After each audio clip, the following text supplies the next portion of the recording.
Bulk global exchange is dependent on cheap diesel for freight transportation. As crude pushes toward $100 a barrel, the world rapidly approaches its second major oil crisis. Both the world's economy and her environment are brittle organic systems. Climate shock drives marginal species toward extinction. Only those that can adapt quickly shall survive. The end of peak oil is an economic shock. Only fast change shall prevent crisis. Welcome to the 21st century, the final decades of oil. Venezuela, Argentina, and Bolivia. What do these countries have in common? Along with the privilege of repaying international debt using exported oil and gas resources, comes co-option of their country's sovereignty. Let's face it, energy policy is not a matter to be left to the whims of legitimate government. Critical producer states are a matter of national security, particularly in a country run by oil tycoons. The rules of exploitation are clear. Producer governments learn to adapt quickly or suffer the fate of Baghdad. Meanwhile, transnational oil companies exploit, maximizing shareholder value. In today's pure capitalism, this end justifies all means. Keep those pumps primed, maximize output, and conduct your business in US dollars till supplies run out. Corrupt local politicians can live happily ever after in Miami condos, safe from extradition, investing those sizable gains right back into the New York Stock Exchanges. The world's largest military force protects its friends.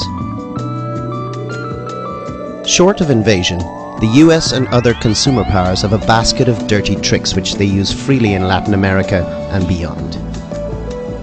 Let's take a look at just 3 of these tactics used in the last decade in Latin America.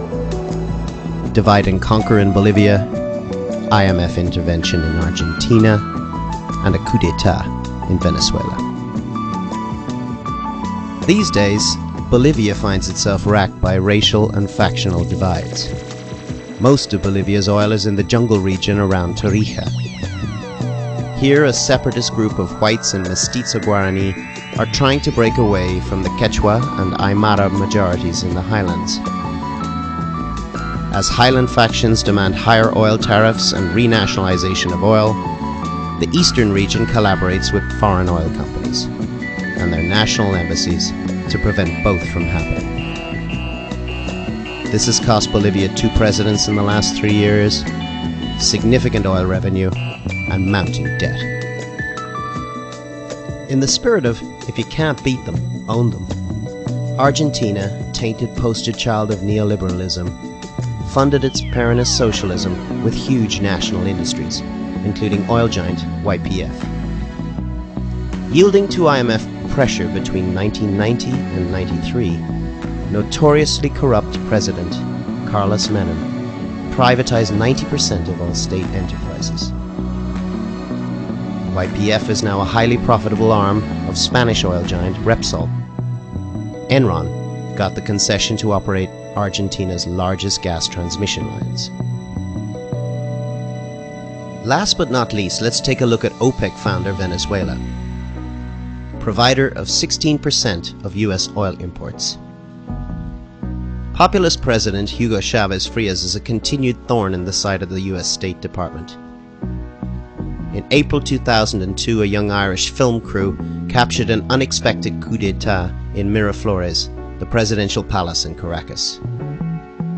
Deposed for all of 48 hours, Chavez returned to oust president for a day, Pedro Carmona. The documentary film, The Revolution Will Not Be Televised, chronicles those critical days when Carmona the Brief showed his true colors by striking out various progressive laws. Chavez has shown both resilience and cojones and is now using preferential oil deals to promote regional political integration in Mercosur and CARICOM countries. Could this be a new use for oil economics? does regionalism offer a new way forward?